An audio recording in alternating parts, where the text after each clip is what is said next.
one Slayer, frankly. Boy, they did not find their stride in game number 1. So game number 2, looking at that bot lane to be yet another kind of moment maybe Team WE can find to claw in another win. And for JDG, if they want to claw back this series, I think Gala and Vampire have to fix up some of the stuff that was lacking in that first game. And already we're seeing a potential Lucian lock in here for Gala. Wow. So Quacks, they're not scared. They pick a kill lane in Karma Caitlyn that goes awry, and they come right back and they go for one of the newest kill lanes of their own. They're going to go Lucian Melio, which has been really started to popularized. If you think about Zhuo and Awesome have been the best at this bottom lane, I feel like, consistently across the year. But yeah, the Pantheon's a great R1 that Monki gets access to, one of the premier junglers. And then here's a really scary scaling threat for About and the MVP Arha. This bottom lane was really the shining gem of that game 1, and they're going to be put on a similar pedestal here with the Yunara Lulu in game 2.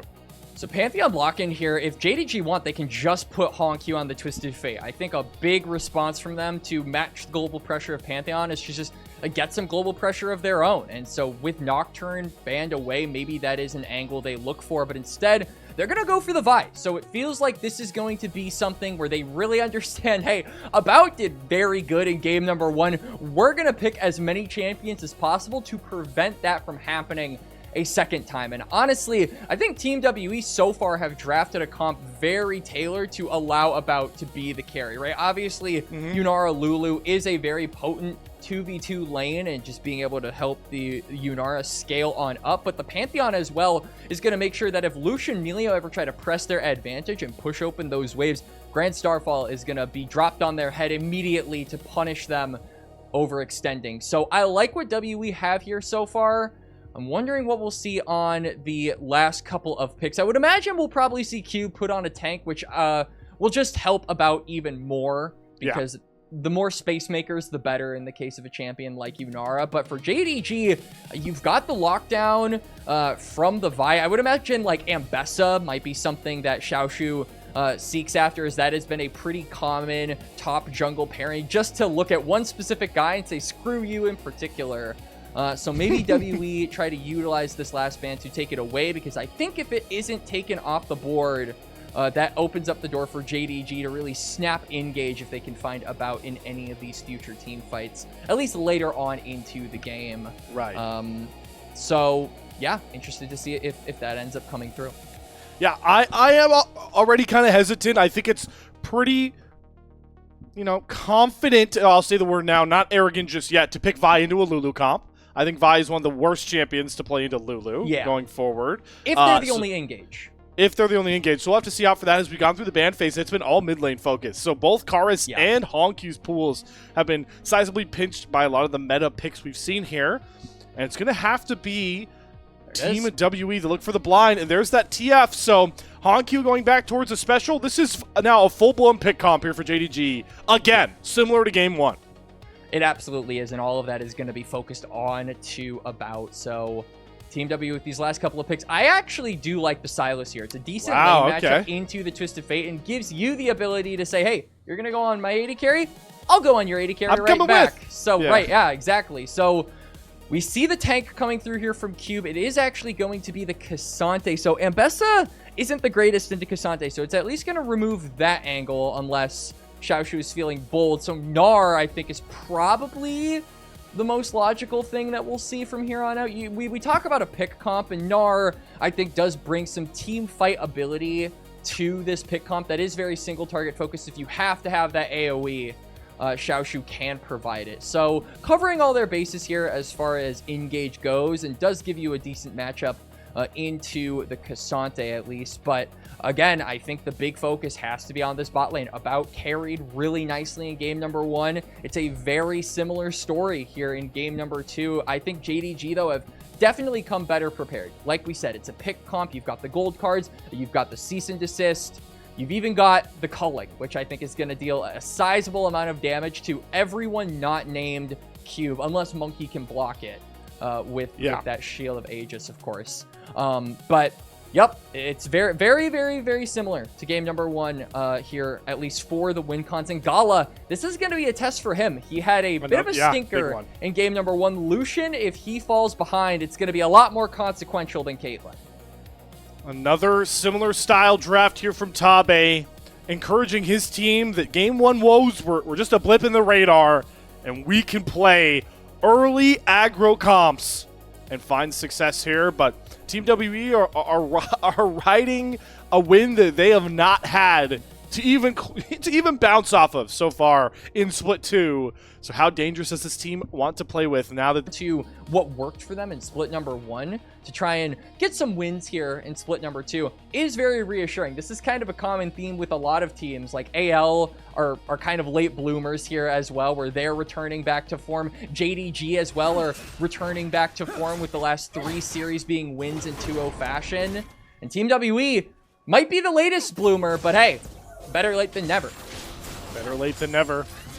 We do come back on to Summoner's Rift here, whatever issue has been alleviated. And for the time being, Monki isn't being harassed too heavily for his low HP bar start. Arha takes quite a chunk, trades his heal for Gala's barrier, and that is in fact a win in my book, even if Arha does come away a little bit worse for wear. The wave is stacked in About in company's favor, so they will take over to level 2 first, and I love that About is holding on to that Q stack, because once he goes level 2, he's going to try and really threaten Gala. Yunar actually quite deceptively strong, levels 1 through 2, just because of the attack speed that you have, as well as the disc, which is what I'm calling it. I don't actually know the ability of the spell net, because it's not my job. I'm a color guy.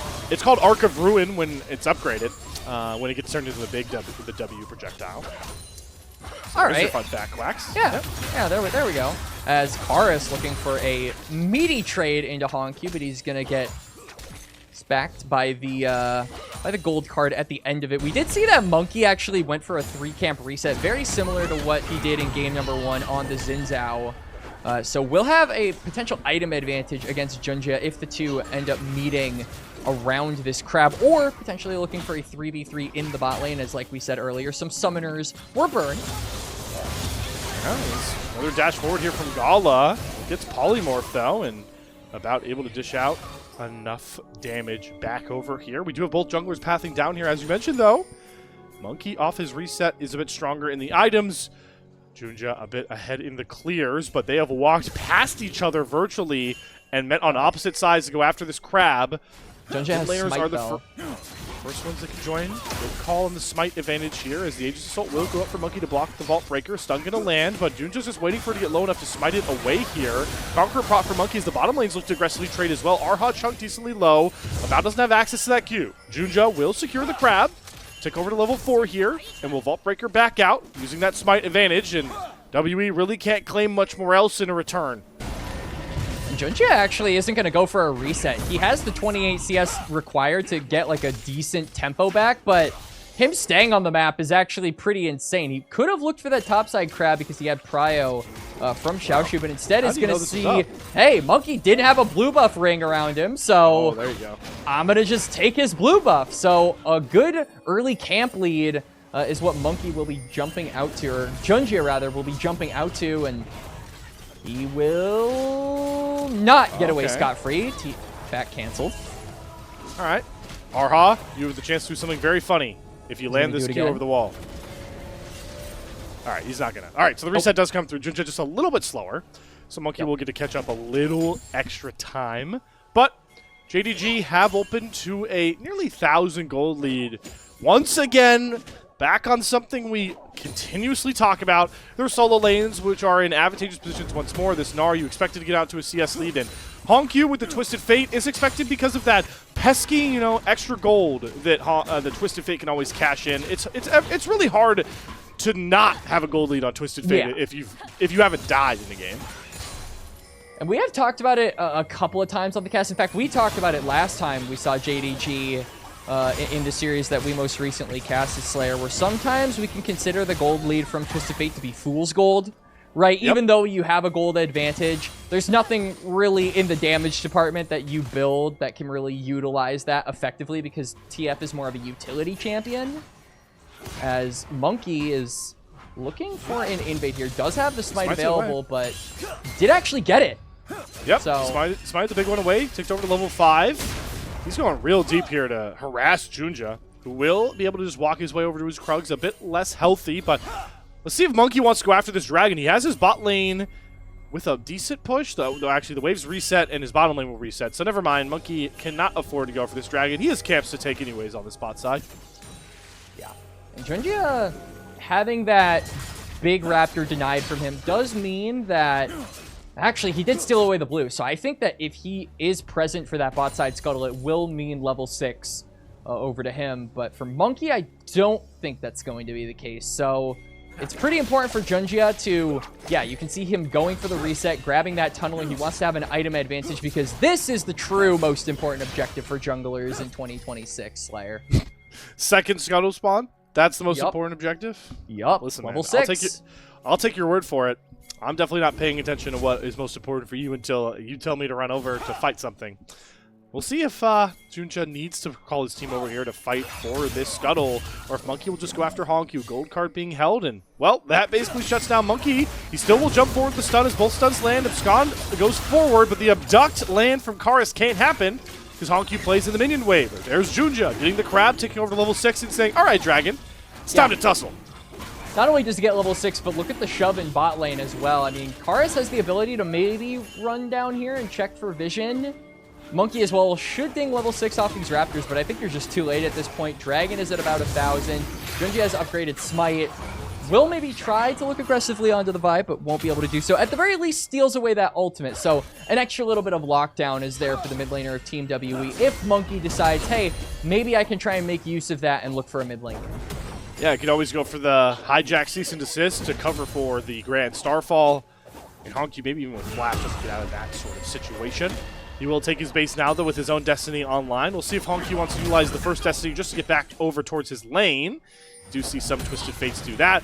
Also, you get to gain the information of seeing where Monki is on his clear, but HongQ will hold on to it, looking to try and play make with the other big global ultimate that we expect to be showcased as we start to transition later into this early game. Comes up in about 30 seconds, and we saw just now Cube was channeling his back, but decided to cancel it. So this Cassante is not really capable of joining up in a fight if there is one. So that means that Monki is going to look in mid to try and go into HongQ, but... Well, Abscond Duck lands, hijack cease and desist, but here's the real cease and desist coming here from JunJia. Flash from HongQ gets him away from Monki and Karis. JunJia then uses the real cease and desist to slam down Karis. First blood over to JunJia. Monki has to flash away from HongQ as he destinies forward. Does pull the red card. Is the slow going to be enough? Yes, it will be. HongQ and JunJia back to their winning ways early game. Double up to open the kill count. Yup, the CFO mid jungle make it happen. WE kind of forced to try and make a play there mid. They wanted to go for the grubs, and they knew that Cube was jailed under his turret, so they had to get an advantage elsewhere. Naturally, that elsewhere is going to try to be mid, as Karis, I don't think he was actually expecting to hit that chain, but as soon as it does, WE are like, okay, we have to commit to the play.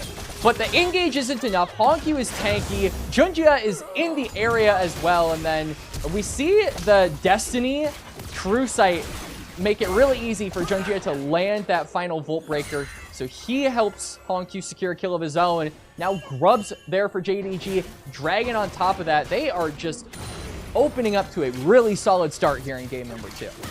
Really solid. Might be underselling it, Quacks. It's 3,000 gold before we get to 10 minutes in. Every other lane that we haven't seen get on the kill board has significant CS leads of their own. Virtually identical at this point here between Gala and Xiaoxu's lead over Cube and About.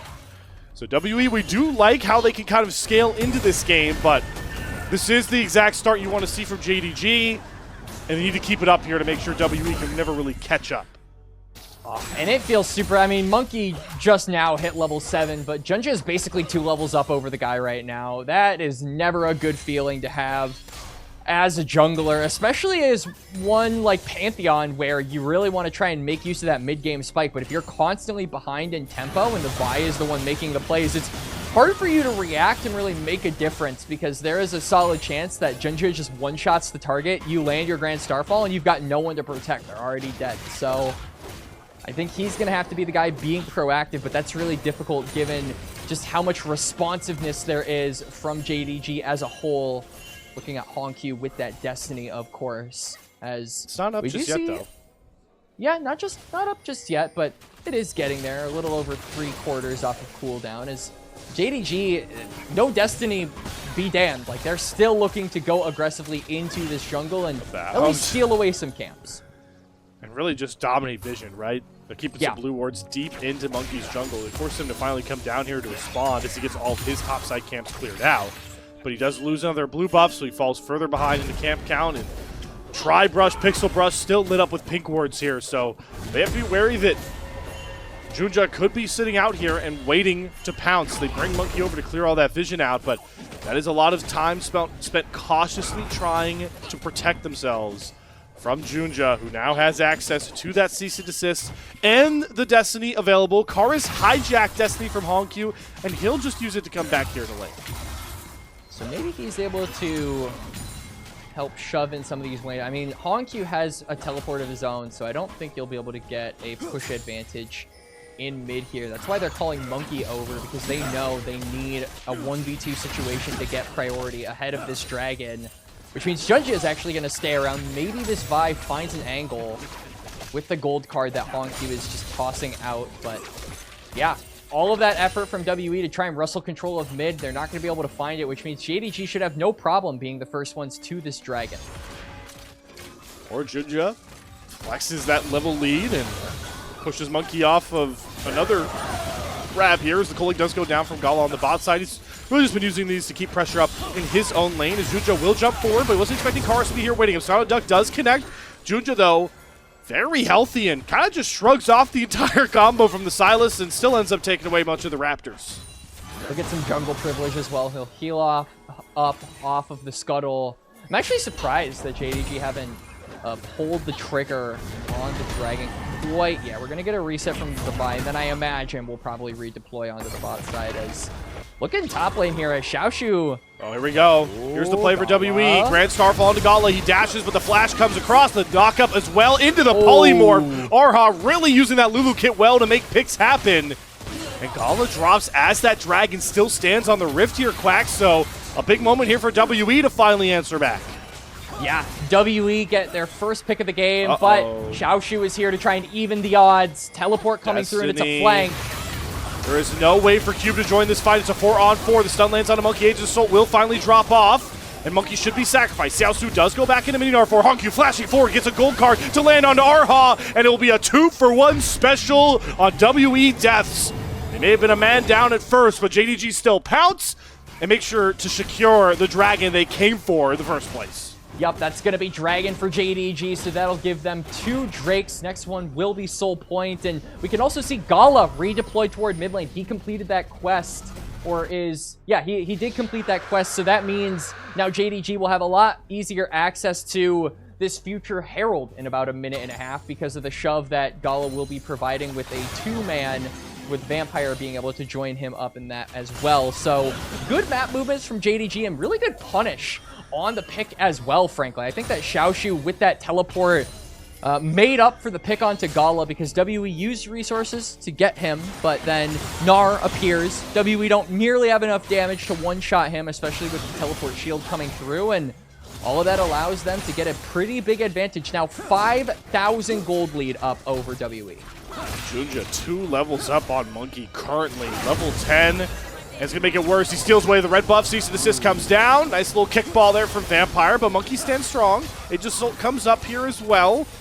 Hard to fight this far forward into WE's jungle, but JDG are still standing strong here. They have access to HongQ nearby.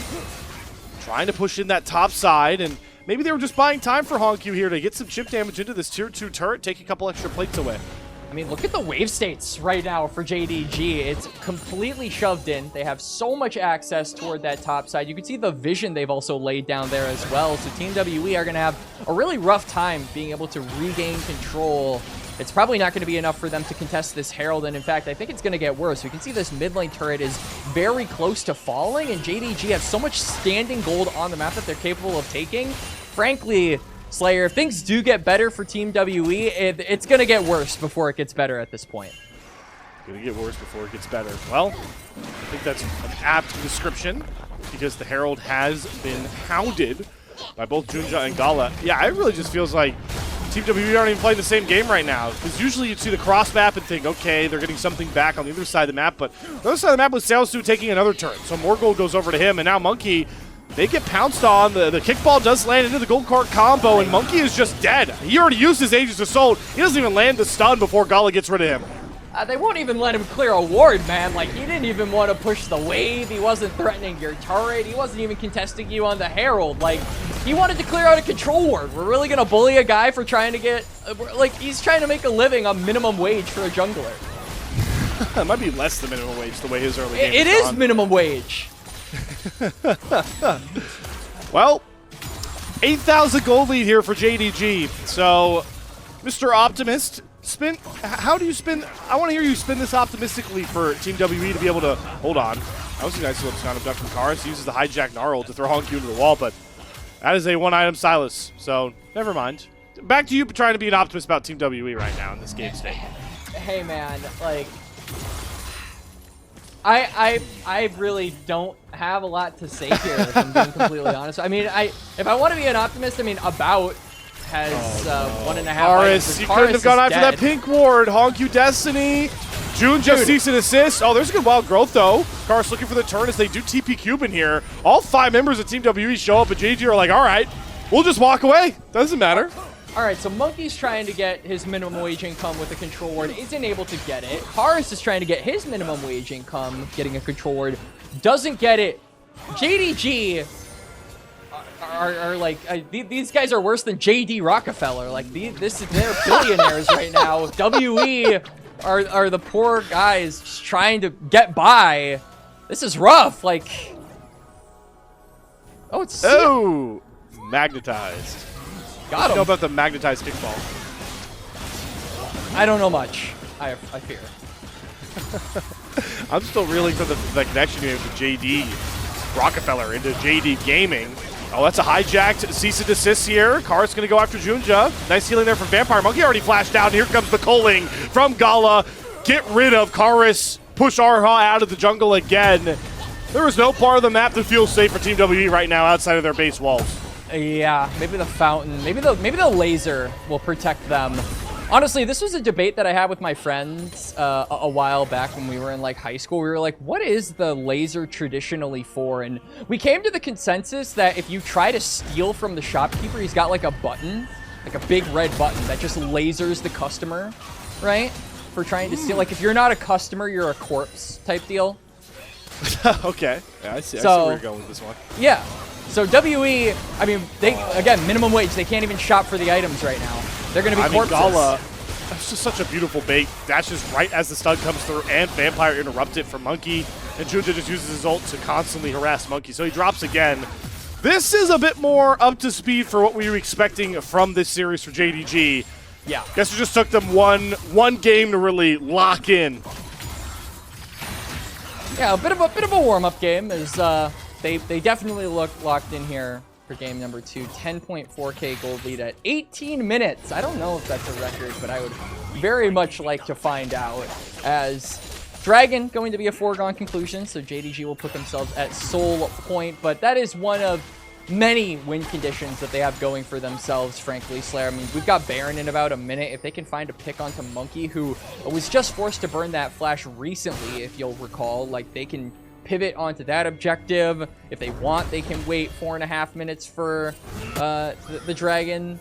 But frankly, I don't think they need to. They can just press their advantage, and with the Hex Gates, that's exactly what they're going to do in WE's jungle. Oh! Gala, though, does get caught. The Force of the Breath of Life. Polymorph onto a Vault Breaker from JunJia. He's kind of trapped in the pit now.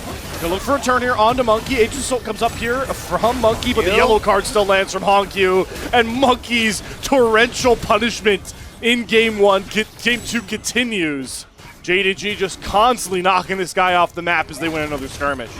Yep, and there's the pick on to Monki. Dragon not going to be up for another 10 seconds, but I mean, they could start it on spawn if they wanted to. Yeah, that would be insane. We can see Destiny popped for HongQ. He's not going to end up using it to get the pick onto Arha in his own base, but he will group up with Xiaoxu. The tier 2 for top is going to go down. The tier 2 for mid is going to go down. And Slayer, this game is just tragic. Yeah, a tragic slowdown from what we saw from WE in Game 1. It is looking very dim for their chances at a 2-0 sweep, riding the high of their first single game win in Group Ascent for Split 2. But they're going to have to fight. The only way they can get back if they want to is fight and get creative with some of the ways they can do that. Maybe looking to try and death rush here, or at least for a start, try and get some vision on any They're all on the this map. control. They got a control ward! Let's go! Minimum wage! Well, how much gold checked. does a control ward give you again? It gives you, like... That's a question for you, brother. Yeah, I know. It costs $75 to buy, unless you're a support. I know. Okay. A control ward gives 30 gold. It's split amongst 5 members. How much is that, Slayer? I'm hitting you with a math question. Isn't that between 5 members? Isn't that 6 gold each? Yup. We're rich. We're rich. Is that what you're quantifying as minimum wage on the legal on a Rift of League of Legends? Six gold shillings. Runeterra minimum wage has to be, you know, 6 doubloons. We'll call it doubloons. Yeah. I'm calling them doubloons because I like. They need to pirate some stuff in order to get richer at this point. Like. Oh man, just had a transcend at the mere threat of a gold card coming down. So the one guy that hasn't dropped on the bot side here yet, the one guy that has the only kill for Team WE on 2 items is very terrified of JDG. They get another tier 2 turret down on their side, and well, looking at the map, I don't know what else JDG can really do except try and just rush a Baron and force WE to respond. I feel like that has to be the play here. And there's also a dragon in about 90 seconds. But hey, credit over to Cube too. I mean, you talk about being the only guy that's gotten a kill on the side of Team WE, but Cube has been playing Farmageddon. He's been a part of nothing. And JG have been playing farming a monkey all game long. Once again, he is going to get jumped on. Does flash away. Gold card lands. Oh, I wasn't if Twist Fake you had enough damage to kill off Monkey, but he does finally survive. A jump in from JunJia and JDG. So, you know, we take our wins where we can get them right now. Yeah. I guess, hey, look at you being the optimistic one here on the cast now as JDG just, I mean, they have the entire map to themselves, and I'm actually surprised they haven't just pulled the trigger on one of these objectives to try and draw WE out to fight them. And then they just immediately pivot and play for the fight, as Baron's been up for quite a while now. Dragon is going to be up for 40. Team WE, I don't necessarily think they need to fight this, but we're getting awfully close to that point where it doesn't matter what you do. And I guess if that's the case, I mean, looking at this game, it just kind of feels like Monki was significantly limited in his ability to access the map. Didn't get the resources required. Karis as well was off to a really bad start right from the get-go. And now JunJia is maybe looking for an engage. Wants to hold on to a bow, but it's been hesitant. Arha really is a problem for Vi with this Lulu to ever jump in here. But I am employing the ball till we fall logic here for WE. That's the only way they can find a way back into this game. And they're going to stack up as 5 and try and brute force themselves into a very dark river unless Gala just wants to scrap with them in the mid lane over the mid waves. Both waves are gone. Monkey goes for the all-in and immediately gets pushed back there. Gala turns around with the culling as the Wild Growth will not save Monkey. He does drop. Cube and Karis go all in after Gala, but they left a bout behind. And he does not survive very long as he joins his fellow teammates on the gray screen. Flash forward from Cube. Does go out all into Gala.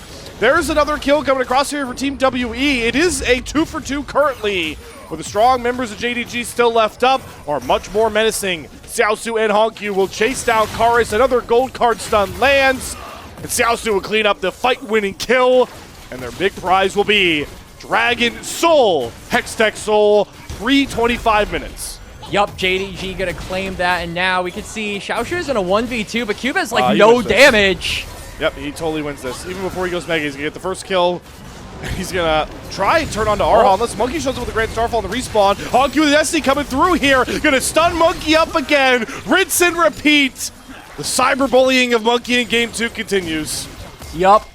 Good aggression there from Xiaoxu, understanding his limits on the Gnar. 1v2, 1v3. really until HongQ showed up to back him up. But let's get a replay on the start of this fight. And yeah, Monki just, I think, understands the gravity of the situation. We have to fight, you know, ball till we fall, like you said, Slayer. So he ends up going down. Xiaoxu's got a nasty flank here, right? And they all snap engage onto a bout. And now we can see, going back to the live camera, Baron has been started up. Team WE, one of the most hyped games, I would say, probably of the entire night. I'm being a bit presumptuous and preemptive with that statement, go for it. Transitioning to one of the most one-sided, probably, and frankly, really dull. WE have had maybe one opportunity to fight back, and it was the one that you just saw in that replay. And now the slow but excruciating death of WE in this game will really start to commence with the Hextech Soul and the Baron push afoot here. They'll look for one last-ditch effort to play around Vision and maybe pick somebody off, force Vampire, maybe get rid of that AoE cleanse that makes Melio so powerful, but they're getting pushed on two waves, and Karis can't really find an angle onto either side of this push here. Top tier 3 turret down for WE. Inhibitor soon to follow after as the assault on the base continues.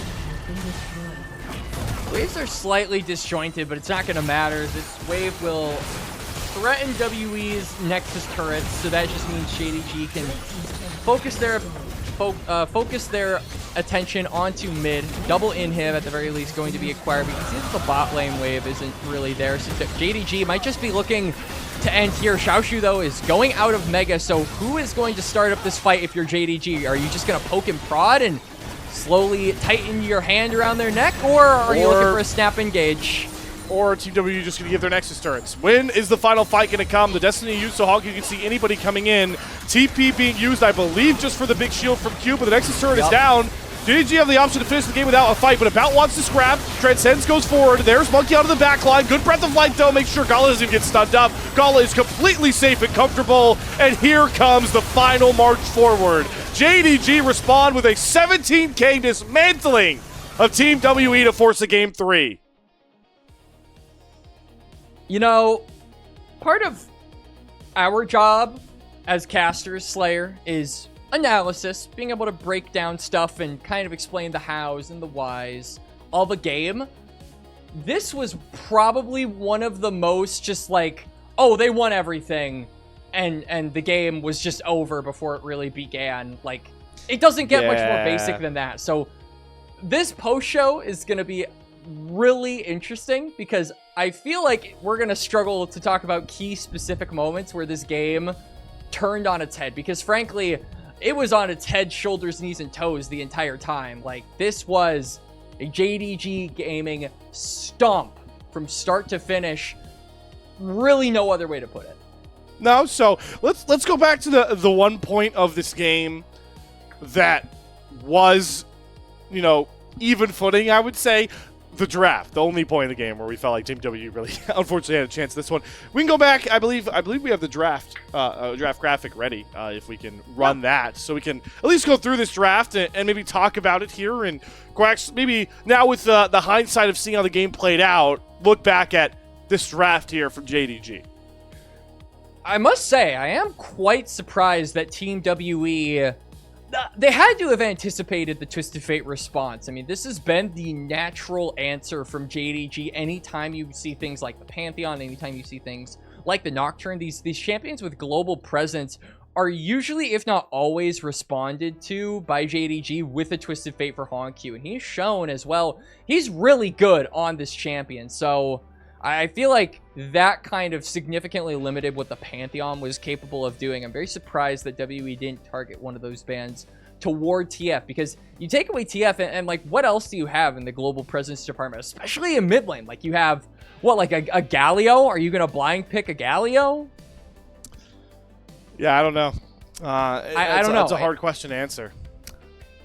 It just kind of felt like WE were a bit disrespectful or not as educated on the draft as they should have been, simply because, like, the Twisted Fate was an obvious answer. We both called it out. We saw it coming, and it was one of the main reasons why WE could never really get their feet off the ground or hit the ground running with this comp, was because every time HongQ had that Destiny, he would be there to respond, and WE could never really leverage any control of this game from the Twisted Fate. Yeah, and I always worry about kind of drafting yourself into the range of anybody can be in range of a HongQ gold card, right? With the Silas mid, Cube's, shorter champion pool obviously hurts because he feels like he can really only pick a tank, and you have a Yunara who isn't like a super ranged AD carry, so anybody could get hit by a flurry of these cards as they constantly came up for HongQ.